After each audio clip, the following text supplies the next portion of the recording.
Hi, my name is Joe. Hi, I'm Brad. You probably know us both from the grill station there. It's been a little bit of a time there, but we just figured we'd start and just do this little video for you, and we hope that you like it. We're going to cook for you today, and since we're socially distanced here, we're going to take our masks off so you can see our pretty faces. Our lovely faces. Besides, it's fogging up my glasses. Okay. So, Brad, what are you going to cook for us today? Well, we're going to do a couple of omelets there. We're going to do a vegan egg white with vegetable. We're also going to do a regular with meat in it for all those who are so inclined. So you get this warmed up a little bit here. We'll spray so it doesn't stick. So, Brad, what have you been up to all this time? Oh, mainly just trying to get better. I had a little surgery done. I was under the weather a little bit there, so it took a little time to heal up, but I healed up pretty well, and should be all ready to start. So we haven't seen each other in almost 5 months. It's been 5 months. It's been a long time. Well, like I said, I was out for a little bit, and then the coronavirus thing started, and we had to close down, and it all adds up. It's been, 5 months. It's hard to believe. I've never had that much time off in my life. Never thought I would.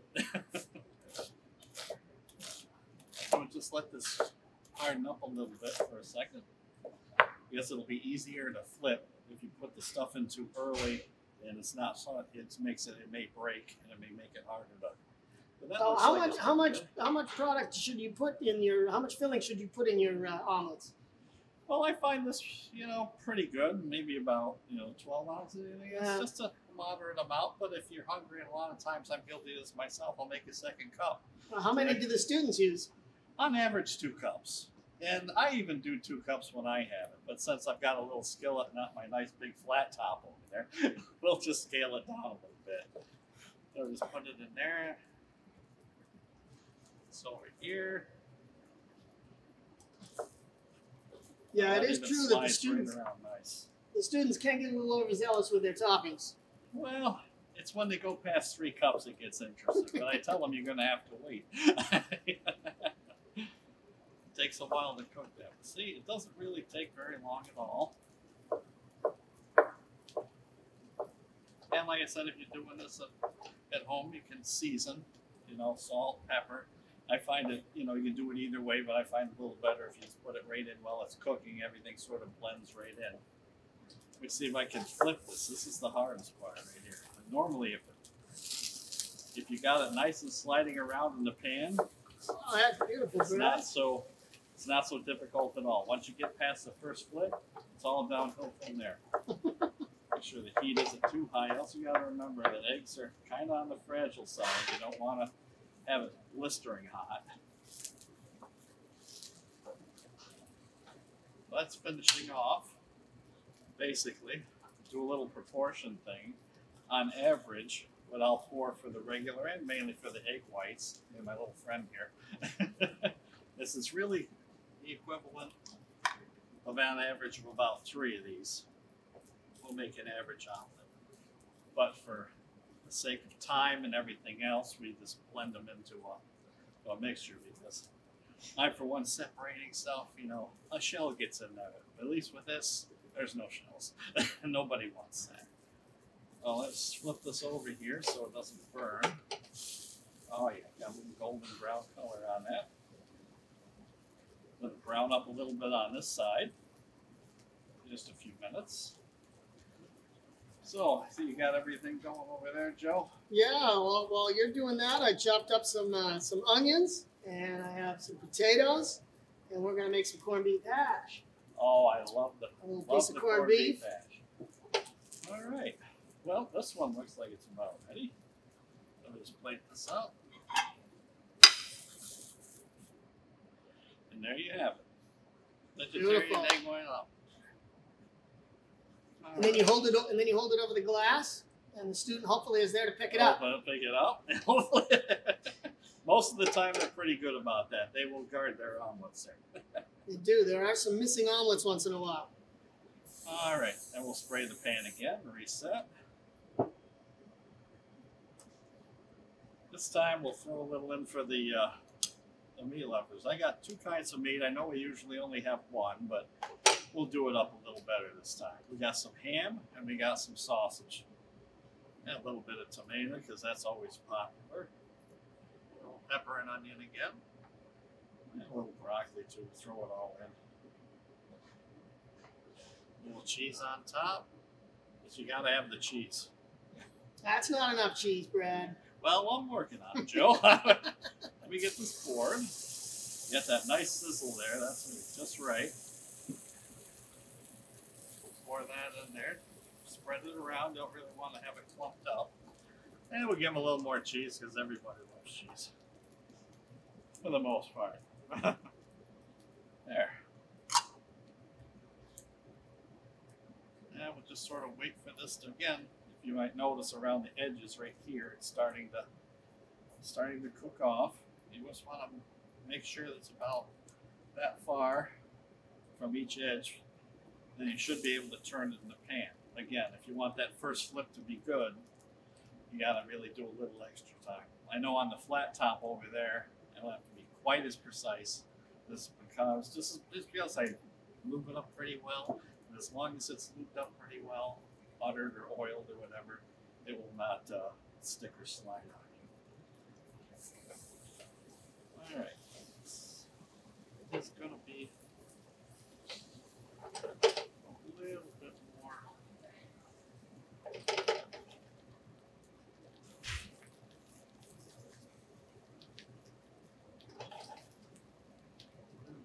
Time here. Again, I said the biggest thing that happens is you try to flip it too early. And when you try to flip it too early and it breaks, and then you end up with scrambled eggs.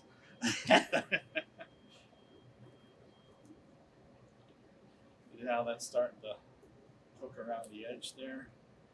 It's a little firmer. The firmness is coming up from the bottom. I think I'll make an attempt to try to turn it and try to get it underneath as much as you can. The best you can, just give it, whoop, see? Give it a quick flip.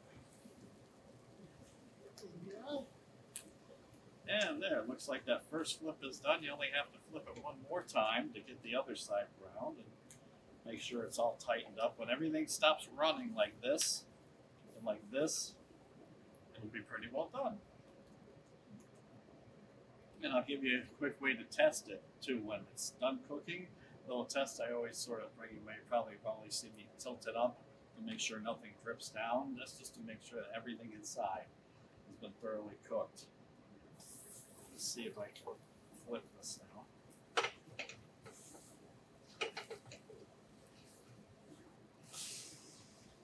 There we go. You know, I love to be able to do all this fancy stuff where you flip it and it turns 3 times and it lands perfect, but I'm a little out of practice. We'll forgive you on that one, Brad. You've been away for a while. But yeah, this is looking really good now. You see how some of it's starting to come up through a little bit and leak out down through here, so we're not quite there yet. Another minute.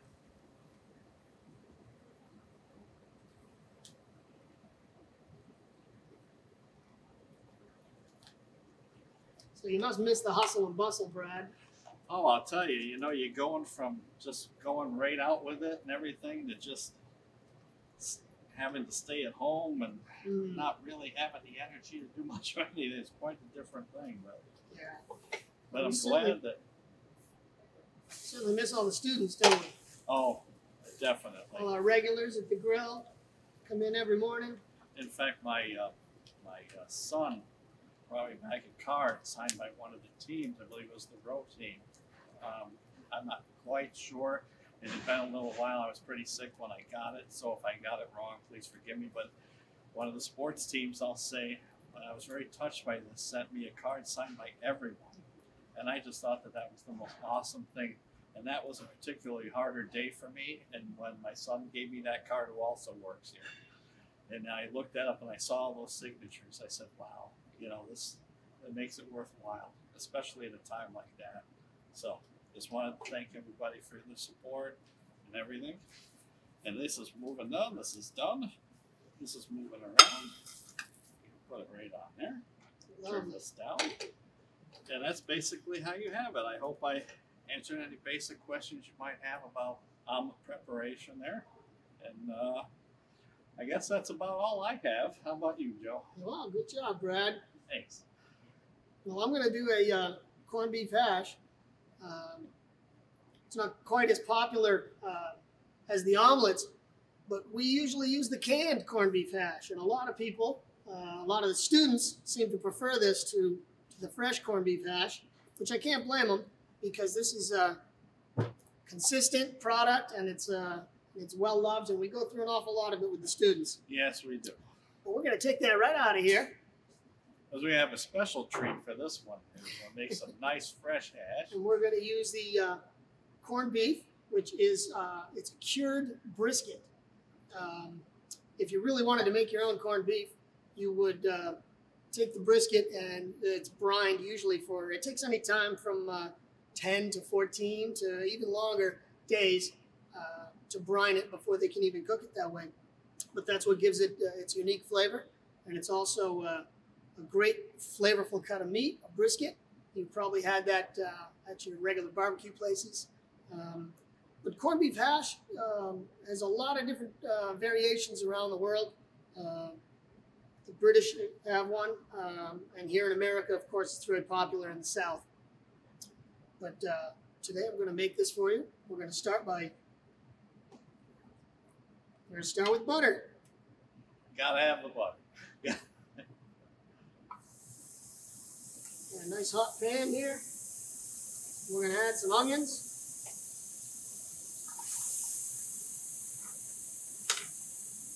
Love the smell of sauteing onions.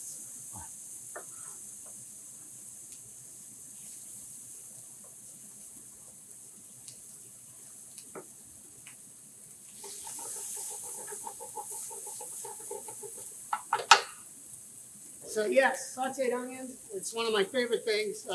Yep. You know, when you have a restaurant out in the city, you're walking by the restaurants and you're looking for a place to eat. You go to the one that smells like sauteed onions. Yes, definitely. Well, like you said, the aroma is half of the thing. Yeah, that was what my dad used to say, of course. So Yeah. we're going to give him credit for that. So I'm going to cook the onions for a bit. And I have some potatoes, which I've already cooked and chopped into smaller pieces. We're going to put that in a little bit. In the meantime, we're going to take this corned beef and we're going to chop it up into smaller pieces. I've taken most of the fat off. Right, Brad? Yeah, I always have to tease Joey about the fat there. Yeah. And a little fat is good for flavor and other things. But Well, we took most of it off so it doesn't get all greasy. Right. I'm going to chop this up. Now, corned beef falls apart pretty well once you start cooking it.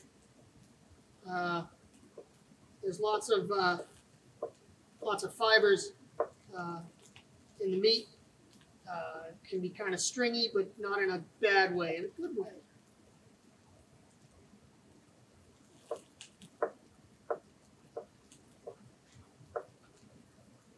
Yep, always liked a nice hash. Well, Nice, fresh.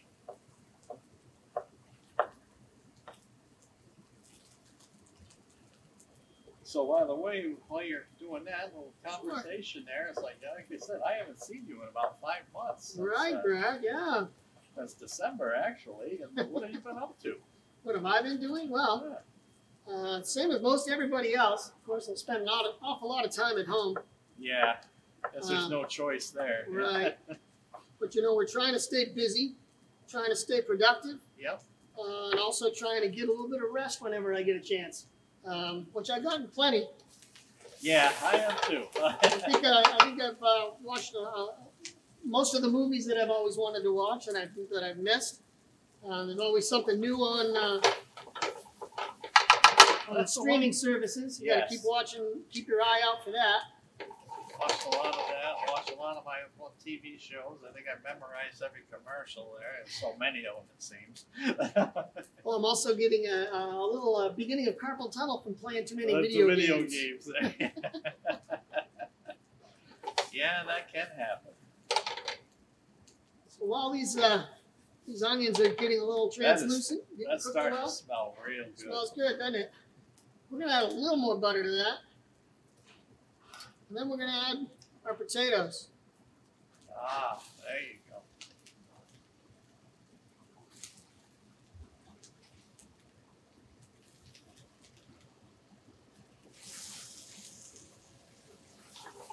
We're going to let that cook itself up a little bit.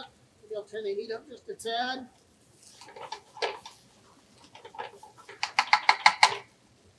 One nice thing about these little butane burners is that they cook really quicker than you think they would. They do let off a lot of heat. There's a lot of BTUs. Yes. Right? Is that the word I'm looking for? That's the word of the day. So we're going to take this opportunity to maybe put a little spice in. I'm going to give it a little bit of garlic because why, Brad? Garlic is good in everything, right? Garlic is good in everything. We're going to give it some black pepper. A little more, and some salt. Now you don't want to give it too much salt, because there's a lot of salt already in the beef, right? A lot of sodium in the yeah, and there's a lot of sodium nitrate probably too. Oh, going on your nitrates. That's what makes it all so flavorful. Oh yeah, that's coming along nice. I probably could use a little bit bigger pan, but we're gonna make do. That's half of cooking, right? Is you adapt to what you're doing. Yep. We want to take this opportunity too, of course, speaking for me and Brad, I'd like to congratulate all the graduates. Yes. Bates graduates from class of 2020. I know it's probably not the way you expected to graduate. But we're really proud of you. We're going to miss seeing you around, but we're happy to see you getting out there in the world, in the real world, and hopefully living your good life. I always try to keep an optimistic note, find the silver lining somewhere out of all of this tragedy that's going on, is that you may have missed out on a lot of things, and I know you have, and I do feel, Joe and I do feel bad about that. But in a footnote in history, at least in my own humble personal opinion, they'll always remember the class of 2020. It'll go down as a footnote in history. Everybody will remember this year. Whether it's a good thing or a bad thing, you'll be noteworthy. So. I think we're all going to remember 2020, that's for sure. Yes, definitely. A year I'll never forget. So I've added the beef. I'm going to let that cook for a bit. And if you find that your pan is getting a little sticky, you can always add a little more butter, Brad, right? More butter. So we're going to add another piece of butter. And we're going to let that cook down a bit. Well, and honestly, you didn't really add too much butter. You added it in increments as you needed it, as you saw that it was progressing. So that's the best way to do it. We adapt, right? We got to adapt to what we're doing. Remember, you can always add. It's really hard to take away. Isn't that the word of 2020 though? It's adapting. We're adapting to a new world. Yes. But it also means that every day is different, and we're gonna come out of this stronger. Yes, we will. I really do believe that. Our day will come. It may take a little bit, but it'll get here.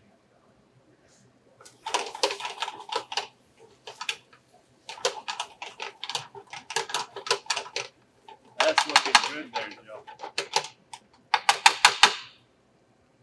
Okay, I'm almost done over here, Brad, so you're going to have to make the piece de resistance. That's right. Because no hash is really complete without the finishing final touch.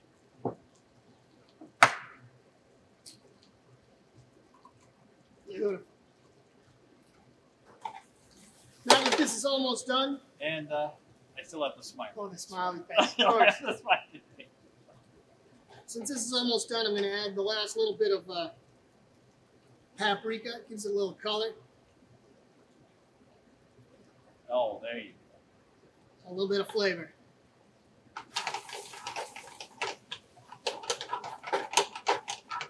And also, too, another trick about cooking sunny side up egg is you just make sure that everything is really, really white before you try to attempt to remove it, or you'll tear it, break the yolk. That's the number one thing that happens. Not to steal your limelight. Oh, no.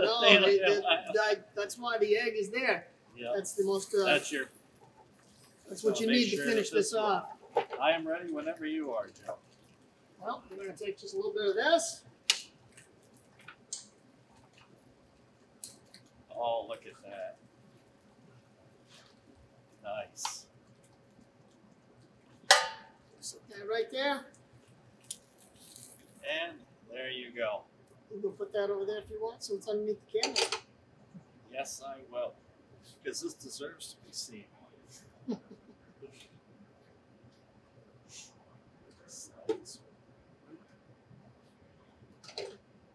there you are. I hope you can see it all right.